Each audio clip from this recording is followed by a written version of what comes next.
Obviously, it was quite a windy night still last night for many people, especially in Brisbane and in Queensland. What is the current location of this tropical low now?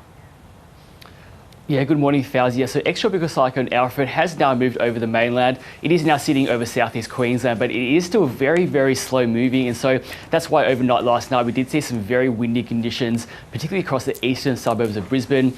And we have seen some heavy rainfall come through. Brisbane's already seen more than 80 millimetres in the city. And we have also seen some heavier showers and thunderstorms as well. Hervey Bay copped quite a drenching over the last few hours.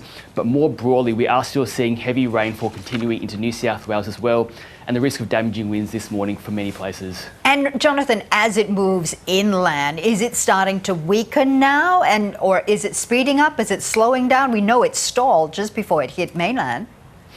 Yeah, so the message is that even though the remnants of the tropical cyclone are now over land, the danger period is not over just yet. So we still have a severe weather warning current that extends all the way from Hervey Bay down towards Maryborough, including Brisbane, and then out towards Toowoomba, and then for much of northeast New South Wales. So today, the remnants of the system are still pulling in a lot of tropical moisture across the coast, so that is still producing heavy rainfall.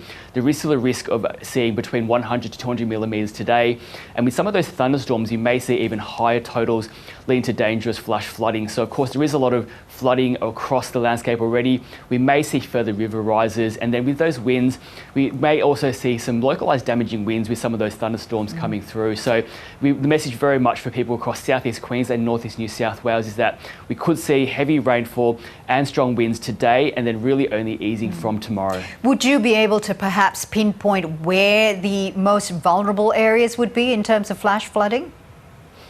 Yeah, so pretty much anywhere across that warning area may see flash flooding. We could see 6-hourly totals reaching more than 50 to 100 millimetres anywhere within that sort of area, from Hervey Bay down towards Lismore and then inland to places in the northern tablelands. But the real focus will be across southeast Queensland. So really that coastal area all the way from the Sunshine Coast through the Brisbane Metro, and then even inland parts of the Gold Coast and out towards the Darling Downs. These places could see those really heavy rainfall and thunderstorms. That's because that's where we're seeing those winds converging right across southeast Queensland. So that's where we could see that dangerous and life-threatening flash flooding. For Brisbane, there is already a minor flood warning current for the Brisbane River, and we could also see some major flooding on the Logan River, and of course we could also see some flooding further inland for parts of the Darling Downs. So southeast Queensland very much the focus. We do remind people to keep an eye on the radar through today, and also the warnings that we're issuing. Jonathan, you know, we've been preparing for this weather pattern for quite some time now. How long until it peters out and Alfred says goodbye to us? Yeah, it has been a really long duration event. Of course, we have been tracking Tropical Cyclone Alfred for the better part of 2 weeks. We are still seeing that moisture push on shore today.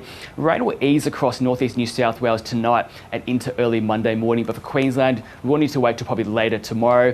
But then we will see that rain push inland through places like the northern tablelands tomorrow. So Moree, Tamworth, Narrabri and places in the Darling Downs will see some rainfall tomorrow. It's not until we start to see some winds pushing all that moisture off the coast that's more likely to be Tuesday. And even then, we're still seeing a few showers about. So really easing up Tuesday into Wednesday. But of course, with the flooding can take many more days to subside. So reminding people to stay across the alerts even after the rain stops.